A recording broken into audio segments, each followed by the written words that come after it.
आप सभी का एनडीडी न्यूज में स्वागत करती हूँ। एक बार फिर हम लेकर आए हैं देश और दुनिया की सही और सच्ची खबरें। तो चलिए शुरू करते हैं इस हफ्ते का राउंड अप। किसानों का आंदोलन दिल्ली से सटे राज्यों के बॉर्डर पर अब भी जारी है। बीते सप्ताह 26 फरवरी को किसानों ने World Trade Organization quit day मनाया और ट्रैक्टर मार्च निकाला। प्रदर्शनरत किसानों ने कृषि क्षेत्र में वर्ल्ड ट्रेड ऑर्गेनाइजेशन, कॉरपोरेट घरानों के हस्तक्षेप और केंद्र सरकार की अनदेखी के खिलाफ पुतला दहन भी किया। उनका कहना था कि 1995 से पहले तक भारत स्वतंत्र कृषि नीति के हिसाब से चलता था, लेकिन वर्ल्ड ट्रेड ऑर्गेनाइजेशन का सदस्य बनते ही किसानों के हितों की अनदेखी की जा रही है। उन्होंने कहा कि जब तक भारत कृषि क्षेत्र में वर्ल्ड ट्रेड ऑर्गेनाइजेशन के साथ हुए समझौतों से बाहर नहीं आता है, तब तक किसानों को इंसाफ नहीं मिलेगा। 27 और 28 फरवरी को मजदूर और किसान नेताओं की आंदोलन की आगे की रणनीति को लेकर अहम बैठकें भी हुईं।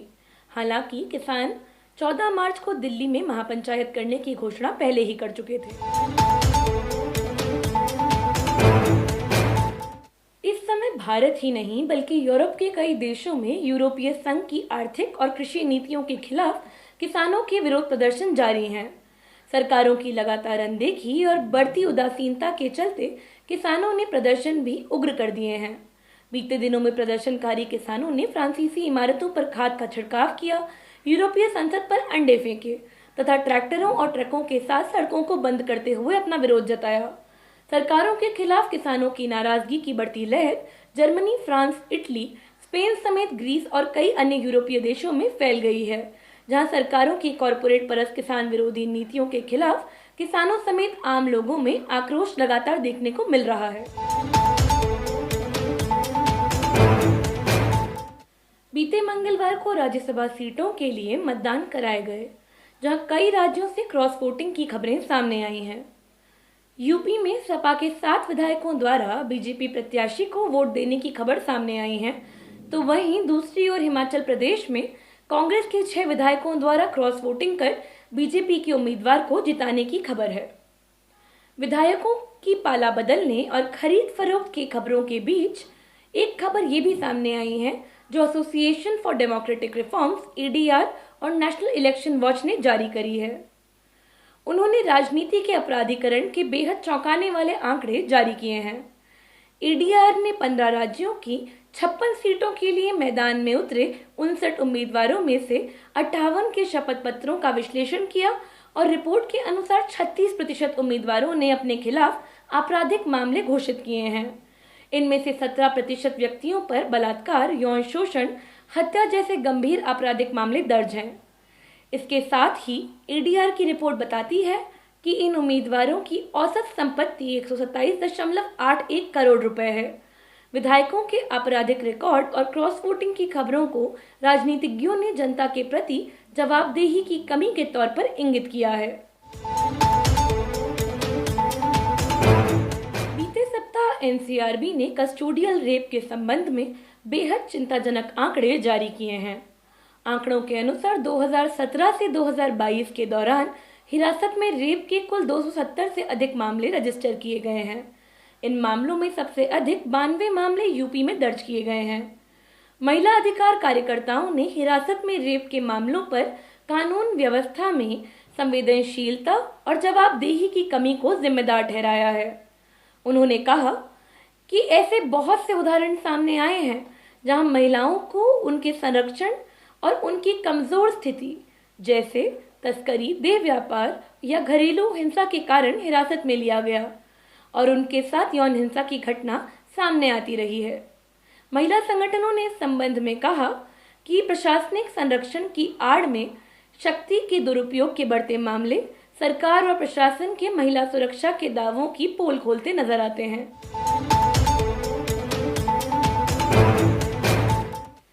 उत्तर प्रदेश के कन्नौज में बेरोजगारी से तंग आकर 24 साल के युवक द्वारा आत्महत्या की दुखद खबर सामने आई है।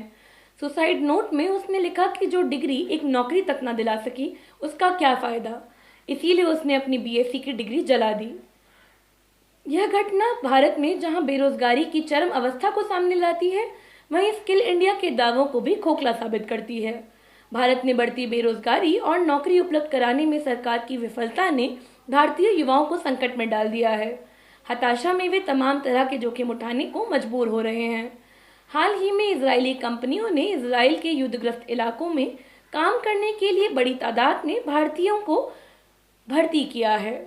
देखने वाली बात यह है कि इन नौकरियों के लिए आवेदकों की न्यूनतम योग्यता ITI या डिप्लोमा होना चाहिए। भारत सरकार पर आरोप है कि युद्धग्रस्त इलाकों में भेजे जा रहे लोगों की भर्ती के लिए सरकार ने अपनी माइग्रेंट वर्कर्स पॉलिसी को बाईपास किया, जिससे इजराइल जा रहे मजदूरों को किसी तरह के इंश्योरेंस नहीं मिलेंगे। इसके अलावा भाड़े के सैनिकों के तौर पर भी भारत से युवाओं का बाहर जाना तेजी से बढ़ रहा है। यूक्रेन के खिलाफ लड़ाई में रूस की प्राइवेट आर्मी में भारत से युवक भर्ती हो रहे हैं।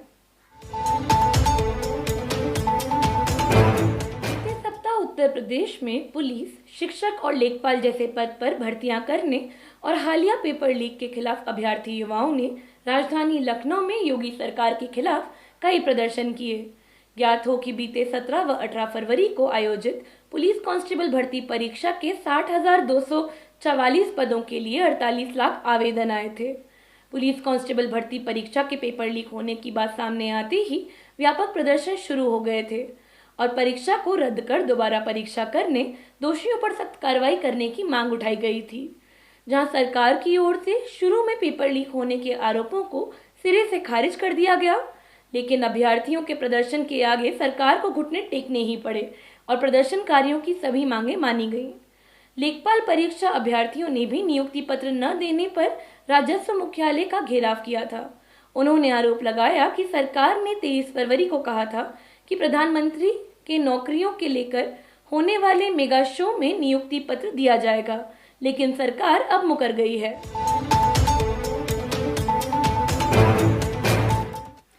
अमेरिका स्थित इंडिया हेट लैब द्वारा जारी रिपोर्ट के अनुसार साल 2023 में हेट स्पीच के 668 घटनाएं सामने आई हैं। इनमें से 239 मामलों में अल्पसंख्यक समुदायों के खिलाफ हिंसा का प्रत्यक्ष आह्वान किया गया है।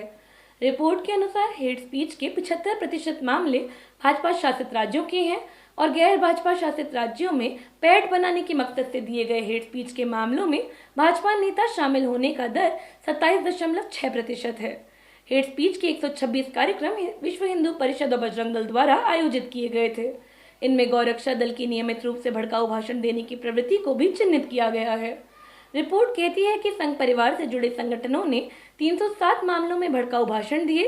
साथ ही रिपोर्ट ने चिन्हित किया कि घृणास्पद भाषण के प्रचार में हिंदू धार्मिक नेताओं की भागीदारी देखने को मिलती है। रिपोर्ट के अनुसार मुस्लिम विरोधी नफरत फैलाने के लिए इजराइल गाजा युद्ध का इस्तेमाल किया गया। युद्ध का इस्तेमाल भारतीय मुसलमानों के प्रति भय और शत्रुता को बढ़ावा देने के लिए किया गया। रिपोर्ट में कहा गया कि हेट स्पीच के बढ़ते ध्रुवीकरण का फायदा नए उभरते हुए उद्यमी उठा रहे हैं, जो सांप्रदायिक संगठनों के सहयोग से अपनी जगह बनाकर आगे बढ़ने की कोशिश में लगे हुए हैं। इजराइल और हमास में अप्रत्यक्ष बातचीत में हुई प्रगति की खबरों के बीच अमेरिकी राष्ट्रपति जो बिडेन ने कहा कि आगामी सोमवार तक गाजा पट्टी में युद्ध विराम की उम्मीद है। हालांकि बयान पर इजराइल की कोई टिप्पणी नहीं आई है, किंतु हमास के अधिकारियों ने कहा कि दोनों पक्ष युद्ध विराम समझौते के उतने करीब नहीं है जितना कि बिडेन ने संकेत किया है। बताना चाहेंगे कि गाजा पट्टी में इजराइल के लगातार हमले को अमेरिका का समर्थन मिलता रहा है, जिसकी अंतर्राष्ट्रीय स्तर पर लगातार निंदा होती रही है। अमेरिका में भी जिसके खिलाफ प्रदर्शन हो रहे हैं। बीते रविवार को ही वॉशिंगटन डीसी में इजरायली दूतावास के समक्ष अमेरिकी वायुसेना के एक सैनिक ने फ्री पैलेस्टाइन के नारे के साथ खुद को आग लगा दी। इधर गाजा पट्टी पर आमजन इस समय लगातार भारी त्रासदी का शिकार है। United Nations relief and work agency द्वारा गाजा को $880 मिलियन की सहायता पहुंचनी थी, किंतु बजट में $450 मिलियन की कटौती के चलते राहत कार्य पूरा करने में वे अक्षम हैं। एक ट्वीट के माध्यम से UNRWA के कमिश्नर जनरल फिलिप लजारिनी ने कहा कि इजराइल ने लगातार एजेंसी को खत्म करने का आह्वान किया है। साथ ही संकट के समय में ही दानदाताओं ने एजेंसी की फंडिंग रोक दी है। इस कारण क्षेत्र में लोगों के बीच अकाल की बढ़ती खबरों के बावजूद एजेंसी को सहायता वितरण रोकने के लिए मजबूर होना पड़ा है।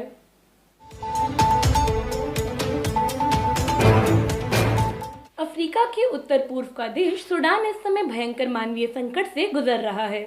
अप्रैल 2023 से सैन्य सरकार के दो प्रतिद्वंदी गुटों अब्दुल फताह अल बुरहान द्वारा संचालित सुडानीज आर्म फोर्सेस (SAF) और हमदती द्वारा संचालित रैपिड सपोर्ट फोर्सेस (RSF) के बीच युद्ध शुरू हुआ है।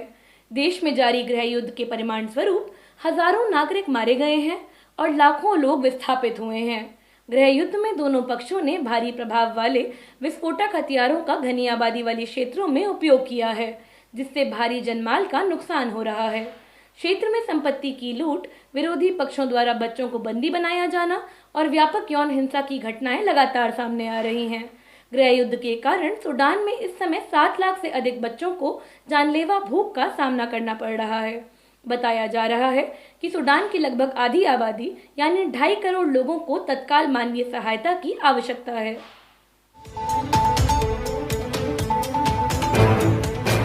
बीते दिनों मराठा आरक्षण की खबर चर्चा में रही। चुनावों से पहले वोट बैंक को खुश करने के लिए महाराष्ट्र सरकार ने मराठा समाज को शिक्षा और नौकरियों में 10% आरक्षण देने का ऐलान किया है। लेकिन सरकार के इस कदम से मनोज जरांगे जैसे मराठा आंदोलन के नेता खुश नहीं हैं। उनकी मांग है कि मराठाओं को OBC श्रेणी के तहत आरक्षण दिया जाए। साथ ही उन्होंने महाराष्ट्र सरकार के इस कदम को राजनीतिक दिखावेबाजी बताते हुए सरकार पर तीखे तंज कसे। इसकी प्रतिक्रिया में महाराष्ट्र सरकार ने इस आंदोलन को मिल रहे आर्थिक और राजनीतिक स्रोतों की जांच पड़ताल के लिए एक स्पेशल इन्वेस्टिगेशन टीम बनाने का ऐलान किया है। बता दें कि महाराष्ट्र में बढ़ती बेरोजगारी के बीच मराठा जैसी अगड़ी जातियां भी नौकरियों में आरक्षण की मांग कर रही हैं। मराठाओं को खुश करने के लिए सरकार ने पहले भी आरक्षण की घोषणा तो की थी, लेकिन सरकार के फैसले को सुप्रीम कोर्ट ने 2021 में यह बताते हुए रद्द कर दिया कि ये तयशुदा 50% आरक्षण की सीमा का उल्लंघन कर रहा है। ऐसे में जानकारों की माने तो बिना रोजगार के नए अवसर दिए बिना आरक्षण की घोषणा करना हकीकत में राजनीतिक दिखावेबाजी से ज्यादा कुछ नहीं है।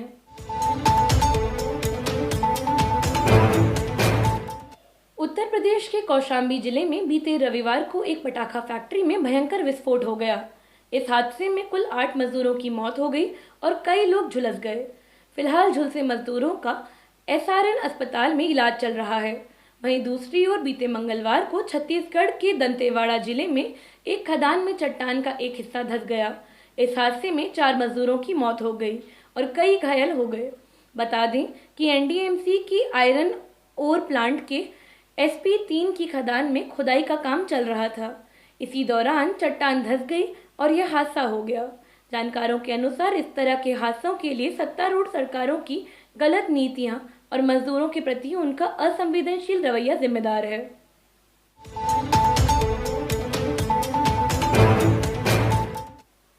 पतंजलि आयुर्वेद को सुप्रीम कोर्ट की कड़ी फटकार पड़ी है। पतंजलि आयुर्वेद के कोरोना, कैंसर, अस्थमा, मधुमेह जैसे रोगों के 100% इलाज के गुमराह करने वाले दावों और भ्रामक विज्ञापनों के खिलाफ इंडियन मेडिकल एसोसिएशन ने सुप्रीम कोर्ट में एक याचिका दायर की थी। याचिका पर सुनवाई करते हुए सुप्रीम कोर्ट ने पतंजलि आयुर्वेद के विज्ञापनों को भ्रामक श्रेणी का माना और संस्था के विज्ञापनों पर पूर्ण प्रतिबंध लगा दिया। इसके साथ ही पतंजलि आयुर्वेद को कोर्ट की अवमानना करने का नोटिस भी जारी किया गया है और 3 हफ्ते के भीतर जवाब दाखिला करने को कहा गया है। इसके साथ ही कोर्ट ने केंद्र सरकार को फटकार लगाते हुए कंपनी के विज्ञापनों पर नजर रखने का निर्देश दिया है। बताते चलें कि पतंजलि आयुर्वेद ने पिछले कुछ वर्षों में ऐसे ही भ्रामक विज्ञापनों के जरिए लाखों करोड़ों का कारोबार खड़ा किया था। आज के राउंड अप में बस इतना ही। इस वीडियो में अब तक हमारे साथ बने रहने के लिए आपका शुक्रिया। मिलते हैं अगले सप्ताह जनपक्षधर खबरों का ब्यौरा लेकर। तब तक इस वीडियो पर लाइक, शेयर और कमेंट अवश्य करें और NDD न्यूज को सब्सक्राइब करना ना भूलें।